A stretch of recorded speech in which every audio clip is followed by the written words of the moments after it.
Once you've imported the video, click on the video, and then over here are the editing options. So the main ones we're going to be looking at is scale and position, and these are the keyframes for those two. So every time you click one of these, it basically captures the size of the image in the timeline of the clip. So if I click that keyframe there, you'll see down here there's a little white diamond looking shape. That is a keyframe, and it'll capture the size of this image. So when I move along here and then scale the image, it'll basically place in another keyframe, as you can see, and then CapCut auto fills the rest. So you're basically saying a set of instructions to CapCut saying start here, end here, and then it animates the rest. So that's pretty simple. It does look quite robotic, but we're going to get to fixing that later. So now we're going to look at position. Position's another way to animate your video if you want to not just scale the video, but also focus on a particular area of the video. So if we press the keyframe here, and we do the same thing that we did with scale, we move this along. If we just move it to the side, so you can see this bit here, it's going to add another keyframe, just like it did with scale, and then CapCut animates the rest. That's the basics of animated keyframes in CapCut. So now we're going to move on to making it look more realistic, like it's an actual camera zoom and not just an edited in zoom.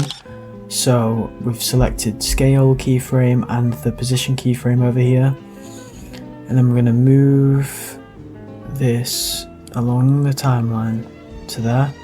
It can be wherever though, you can put it at the end and it'll zoom the whole time. So if we right click on a mouse, or if you're on a trackpad, tap 2 fingers on the trackpad, then you'll have some options here for easing in and easing out.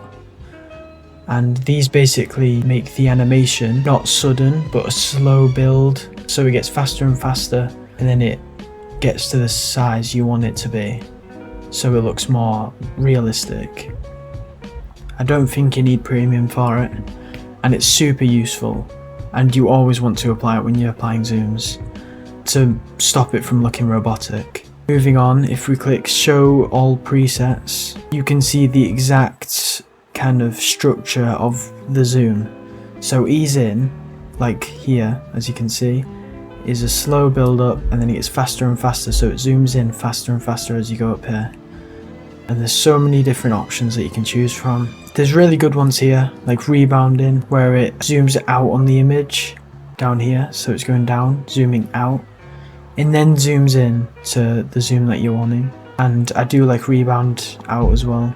And here, if you click show variable speed animations, you get a graph. It looks super complicated, but it's basically just showing the scale of the image. If you move this up and down, you can basically show the scale of the image.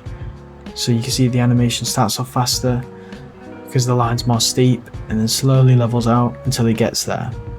So it's a bit of a more detailed way. I don't think it's necessary for everyone to use this, but it is a extra little tool that some people might prefer to use. And finally, this is a very important tool to making these animations look realistic when applying zooms and just anything like that, to stop it from looking robotic. If I right click the timeline, there's a lot of different options here, but if you click create compound clip, CapCut basically embeds the animation into the original video, and then this allows you to apply a very important tool. So if we go over here to the right panel and then go on video, if you scroll down, you can find motion blur, and this basically, as a camera in real life zooms in on an image, the peripherals of the image starts to blur, and it basically just applies that effect to the video.